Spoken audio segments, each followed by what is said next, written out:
James Young from the rock band Styx calling. So I was just talking to my co-host, Ted, who's in the room with us. Hi, Ted. Hey, how you doing?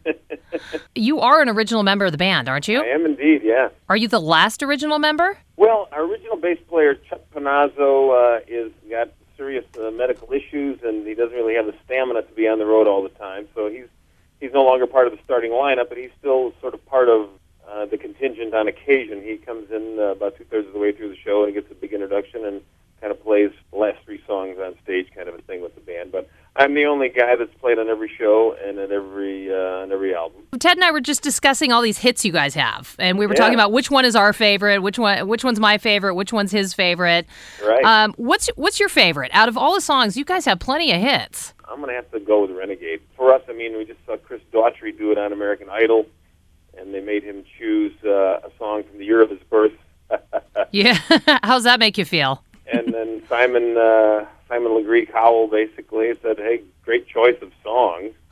So, and a year ago, Brad Pitt has only done one television commercial ever in the United States, and it was for Heineken, and he chose our song "Renegade" to be used on it. What do you think is the biggest hit? Well, Babe was the only one that got to number one. "Lady" was our first hit song. So if you're going to go with the ballad side, I'm going to have to go with "Lady."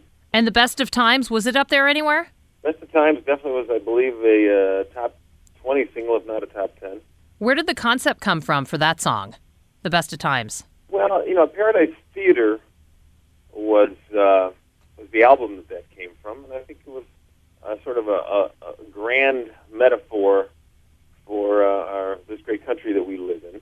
Mm-hmm. And how, and it all kind of stems really from the album The Grand Illusion, where we sort of first recognized that, that people think that because someone is successful that all of a sudden their troubles disappear. And I think we ourselves believed that we would somehow be magically transformed once we had a hit record into some wonderful super uber human beings of some sort. But you still have the same baggage that you came into this with. Really, I think The Best of Times is kind of still a reflection and a riff on The Grand Illusion in a way that, and of course the title comes from Dickens, the Best of Times, the Worst of Times, Charles Dickens, and it's just about, but I think it's my favorite Dennis DeYoung song, I have to say, that I think it's a great message for all ages. So what's next for you guys? Are you working on new stuff? We have a brand new track that's going to be released to radio very soon, and will only be available as a digital download for the first period of time. We actually did an amazing concert with the Contemporary Youth Orchestra of Cleveland, Ohio,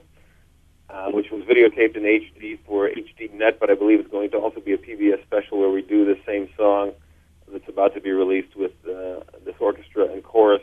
And we're busy working on a new record, but we're believing more in putting out one song at a time, and rather than waiting another 12 to 18 months till we have a complete record ready to go. Hey, Ted's got a couple of questions for you. Yeah. Hey, James, how's it going? Great, Ted. How about yourself? I'm doing well. I have two questions. First off, why did you cover I Am the Walrus by the Beatles? In the beginning of the year 2004, we had just sort of finished an album cycle we made a great record, in our opinion, called Cyclorama. Came out in 2003, and yet we never really had some great songs on there, and we had the likes of Jack Black and Brian Wilson and even Billy Bob Thornton doing cameo performances on there with us. Never really got the traction we thought it should get, that it deserved. And so we were just kind of looking around for some different things to do to sort of become inspired, and we were invited to perform at Eric Clapton's Crossroads Guitar Festival down in Dallas in June of 2004. And our keyboard player, Lawrence Gowan, who is a huge Beatles fan and was the biggest thing in Canada, I'd heard him noodling on I Am the Walrus a few years before that, and I said, why don't we do I Am the Walrus? Because that will still resonate with Eric Clapton and what's going on here, but it'll show that Styx is a completely different thing than anything else that's here. Only really doing it for fun and to be a little bit different and just to change things up at a charity event. And it got a huge response. It did, and I noticed after you recorded that album, or at least that single, a number of other groups followed suit with a covers album. Most notably, like Rush did a whole album which was covers that had really inspired them. We never intended to do it, but it got this huge response, and then we just kind of to amuse ourselves on stage, but knowing that the crowd seemed to enjoy it as well.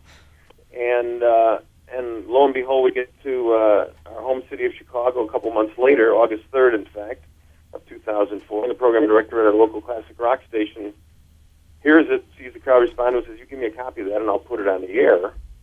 And you know how often that happens in this day and age. Yeah. Yeah. That a program director even has the power to do it is rare. Yeah, really, yeah. That the shoes to do it is even rarer. So, Exactly.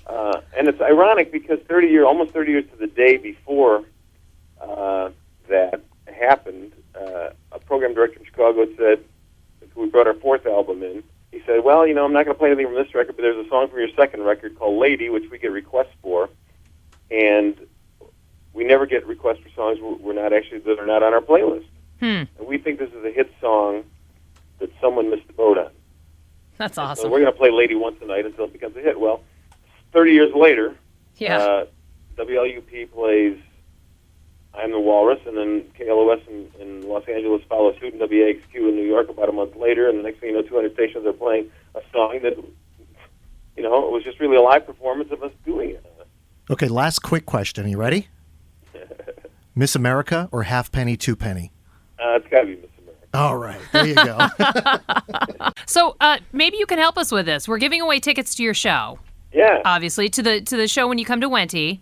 yeah. And I'm wondering how you think we should give these tickets away. Stay tuned to KKIQ to win 2 tickets, and you have to answer the following question, which would be, what Styx song was aired in 1981 in the first hour of MTV's life? And what do you think, Ted? The first song that was aired on MTV. Within an hour of when MTV went on the air. In the first hour of MTV's being on the air.